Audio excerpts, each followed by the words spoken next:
नमस्कार, ये आकाशवाणी शिमला है। अब आप प्रभा शर्मा से प्रादेशिक समाचार सुनिए।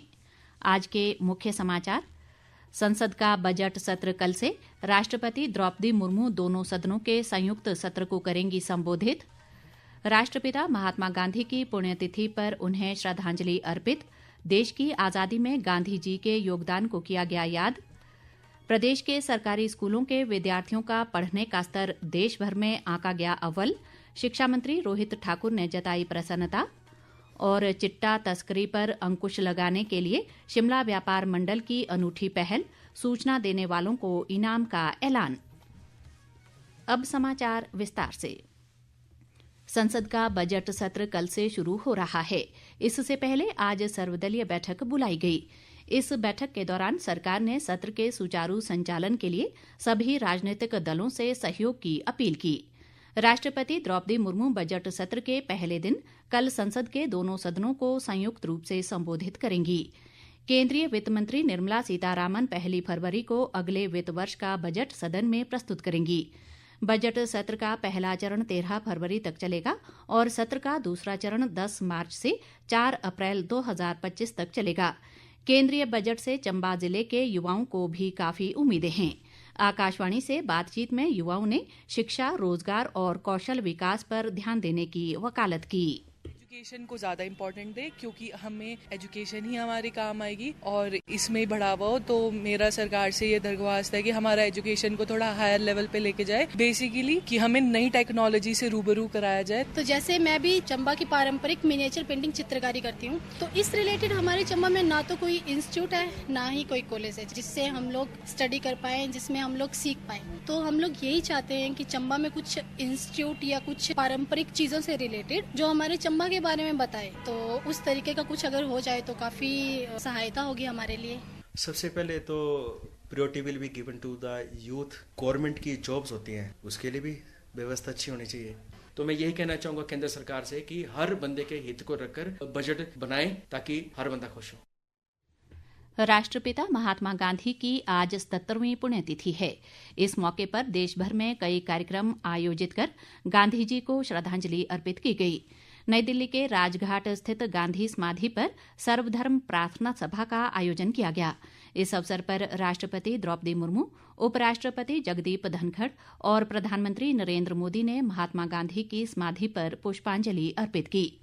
हर साल 30 जनवरी को राष्ट्र महात्मा गांधी की जीवनी व विरासत को स्वतंत्रता संग्राम के मार्गदर्शक के रूप में याद करता है। इस दिन को शहीद दिवस के रूप में भी मनाया जाता है। इधर प्रदेश में भी महात्मा गांधी की पुण्यतिथि पर कई कार्यक्रम आयोजित किए गए। शिमला के ऐतिहासिक रिज मैदान पर विधानसभा अध्यक्ष कुलदीप सिंह पठानिया, शिक्षा मंत्री रोहित ठाकुर और प्रदेश कांग्रेस अध्यक्ष प्रतिभा सिंह सहित अन्य गणमान्य लोगों ने महात्मा गांधी की प्रतिमा पर पुष्पांजलि अर्पित की। इस मौके पर 2 मिनट का मौन भी रखा गया। विधानसभा अध्यक्ष ने कहा कि महात्मा गांधी ने पूरी दुनिया को सत्य और अहिंसा का संदेश दिया। उन्होंने कहा कि महात्मा गांधी ने सत्य व अहिंसा के मार्ग पर चलकर देश को एकजुट किया और आजादी दिलाई। आज के ही दिन महात्मा गांधी जी ने अपने प्राण त्यागे। महात्मा गांधी सत्य और निष्ठा और अहिंसा के पुजारी थे। जीवन भर सत्य को लेकर, अहिंसा को लेकर और निष्ठा को लेकर उन्होंने काम किया। और उस समय के समाज को, क्योंकि उसमें देश तो आजाद नहीं था, लेकिन आजादी के उस दौर में देश की एकता और अखंडता को बनाए रखने के लिए एक महत्वपूर्ण योगदान दिया। आज का दिन शहीदी दिवस के रूप में सारे राष्ट्र में हम मनाते हैं। इस बीच प्रदेश कांग्रेस अध्यक्ष प्रतिभा सिंह ने कहा कि देश की आजादी में महात्मा गांधी द्वारा दिए गए योगदान को राष्ट्र हमेशा याद रखेगा। उन्होंने कहा कि गांधी जी की शिक्षाएं आज भी प्रासंगिक हैं और सभी को उनसे प्रेरणा लेनी चाहिए। आज हम बहुत आदर के साथ महात्मा गांधी जी को याद करते हैं। उन्होंने जो देश की आज़ादी के लिए बलिदान दिया, जो उन्होंने एक लड़ाई लड़ी और सभी लोगों को ये प्रेरित किया कि हमें अहिंसा और सत्य के मार्ग पर चलकर ही अपने लक्ष्य पर पहुंचना है। तेलंगाना के उप मुख्यमंत्री मल्लू भट्टी विक्रमार्क ने आज नई दिल्ली में मुख्यमंत्री सुखविंदर सिंह सुक्खू से भेंट की। उन्होंने प्रदेश की 2 विद्युत परियोजनाओं में रुचि व्यक्त करते हुए एक पत्र प्रस्तुत किया। तेलंगाना सरकार ने हिमाचल सरकार से इस संबंध में एक समझौता ज्ञापन प्रस्तुत करने का आग्रह किया ताकि इस मामले को आगे बढ़ाया जा सके। सुखविंदर सिंह सुक्खू ने बताया कि तेलंगाना विद्युत विभाग के वरिष्ठ अधिकारियों की एक टीम ने सेली और मियार जल विद्युत परियोजना स्थलों का दौरा किया है और 100 मेगावाट से अधिक क्षमता वाली परियोजनाओं में रुचि दिखाई है। ताज़ा समाचारों के लिए आप हमारे Facebook page all India radio news Shimla, x handle @AIR News_शिमला और YouTube channel AIR Shimla news पर लॉग इन कर सकते हैं। शेष समाचार इस अंतराल के बाद। प्रादेशिक समाचार बुलेटिन में आपका फिर स्वागत है। बाकी समाचारों में प्रदेश के सरकारी स्कूलों के विद्यार्थियों के पढ़ने के स्तर को देश भर में अव्वल आंका गया है और केंद्र सरकार द्वारा हाल ही में जारी रिपोर्ट में ये खुलासा हुआ है।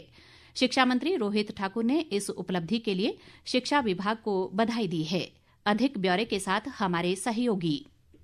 प्रदेश के सरकारी स्कूलों के विद्यार्थियों के पढ़ने के स्तर में उल्लेखनीय सुधार हुआ है और इस क्षेत्र में हिमाचल के विद्यार्थी देश भर में अव्वल रहे हैं। भारत सरकार द्वारा हाल ही में जारी असर रिपोर्ट में कहा गया है कि हिमाचल में तीसरी कक्षा के लगभग 47% विद्यार्थी दूसरी कक्षा की पाठ्य पुस्तक को आसानी से पढ़ सकते हैं, जबकि देश भर में ये औसत मात्र 23.4% है। शिक्षा मंत्री रोहित ठाकुर ने कहा कि राज्य सरकार द्वारा शिक्षा क्षेत्र में लगातार किए जा रहे गुणात्मक सुधारों के परिणाम स्वरूप ये उपलब्धि हासिल हुई है। असर की जो रिपोर्ट आई है, जहां 2023 की जनवरी में जो रिपोर्ट आई थी, उसमें काफी मैं समझता हूँ हमारी डिस्करेजिंग रिपोर्ट थी प्रदेश के परिवेश में। लेकिन आज एक प्रसन्नता का विषय है कि आज हमारा शिक्षा की विशेषकर जो हमारी रीडिंग और लर्निंग लेवल है वो पूरे भारतवर्ष में सबसे अग्रणी है। यहाँ तक कि केरला को भी हमने किसी न किसी रूप से पीछे किया है और भी जो हमारे आधारभूत उसके मानक है, मापदंड है, उसमें भी एक अच्छा प्रदर्शन मैं समझता हूँ प्रदेश ने किया है। लेकिन बेहतर करने की हमेशा स्कोप रहता है। बहुत से ऐसे फैसले हमारे रिफॉर्म से संबंधित, सुधार से संबंधित हमारे विभाग ने ली है, जिसके परिणाम देखने को मिल रहे हैं। असर रिपोर्ट की संतोषजनक बात ये भी है कि प्रदेश के विद्यार्थियों ने पढ़ने के स्तर में इस बार केरल को भी पछाड़ दिया है। प्रादेशिक समाचारों के लिए समाचार कक्ष से मैं वेद प्रकाश। प्रदेश में पिछले कुछ दिनों से चिट्टे की तस्करी के मामलों में वृद्धि हो रही है और पुलिस द्वारा इसके खिलाफ अभियान चलाया गया है। इसी कड़ी में शिमला व्यापार मंडल ने भी चिट्टे के कारोबार से जुड़े लोगों को पकड़ने के लिए एक अनूठी पहल की है। व्यापार मंडल ने चिट्टा तस्करों की सूचना देने वालों को नकद इनाम देने का ऐलान किया है। शिमला व्यापार मंडल के अध्यक्ष संजीव ठाकुर ने कहा है कि शिमला शहर में बढ़ते चिट्टा तस्करी के मामलों पर अंकुश लगाने के लिए व्यापार मंडल ने बैठक कर ये निर्णय लिया है। उन्होंने कहा कि चिट्टा तस्करों की सूचना देने वालों का नाम गुप्त रखा जाएगा। प्रकार से चिट्टे का कारोबार शहर के अंदर बढ़ता जा रहा है। सारे व्यापारी वर्ग को साथ लेकर के हमने एक मीटिंग की और उसमें एक तय किया कि जो भी व्यापारी को सूचना देगा वो सूचना हमारे तक आकर के अगर हम पुलिस वालों को देते हैं और पुलिस वाले उसको जो इस चिट्टे के कारोबार में संलिप्त है अगर उसको पकड़ता है तो उसके लिए हम व्यापारी वर्ग सारे मिल करके जो है सहयोग करेंगे। पुलिस का जो भी मदद हो सकेगी उसको हम पूरा करने की पूरी कोशिश करेंगे। लेकिन जो व्यापारी के दुकान के अंदर जो काम कर रहे हैं वो शायद हो सकता है इसके अंदर संलिप्त हो, तो उसकी भी हम व्यापारी वर्ग जो है एक पूरी मुहिम चला रहे हैं कि उसको यहाँ पर नहीं रखा जाएगा। जनजातीय विकास मंत्री जगत सिंह नेगी ने आज किन्नौर जिले के कल्पा विकास खंड में विभिन्न विकास कार्यों का निरीक्षण किया और लोगों की समस्याएं सुनी। उन्होंने अधिकारियों को जन शिकायतों के जल्द समाधान के निर्देश दिए। कृषि व पशुपालन मंत्री चंद्र कुमार ने कहा है कि राज्य सरकार गांवों के विकास को विशेष प्राथमिकता दे रही है और अधिकांश योजनाएं गांवों के विकास पर केंद्रित हैं। उन्होंने आज ज्वाली विधानसभा क्षेत्र की भलूम पंचायत में 33 लाख रुपए से बनने वाले सामुदायिक भवन का शिलान्यास किया। चंबा की जनजातीय पांगी घाटी में इन दिनों प्रसिद्ध जुकारू उत्सव की धूम है। ये उत्सव देव आस्था के प्रतीक के रूप में मनाया जाता है और घाटी के लोग इसका बेसब्री से इंतजार करते हैं। शौर पंचायत के उप प्रधान निहाल सिंह और रेई पंचायत के उप प्रधान ठाणू लाल शर्मा ने पांगी घाटी के लोगों को जुकारू उत्सव की शुभकामनाएं दी हैं। अंत में मुख्य समाचार एक बार फिर। संसद का बजट सत्र कल से। राष्ट्रपति द्रौपदी मुर्मू दोनों सदनों के संयुक्त सत्र को करेंगी संबोधित। राष्ट्रपिता महात्मा गांधी की पुण्यतिथि पर उन्हें श्रद्धांजलि अर्पित। देश की आज़ादी में गांधी जी के योगदान को किया गया याद। प्रदेश के सरकारी स्कूलों के विद्यार्थियों का पढ़ने का स्तर देश भर में आंका गया अव्वल।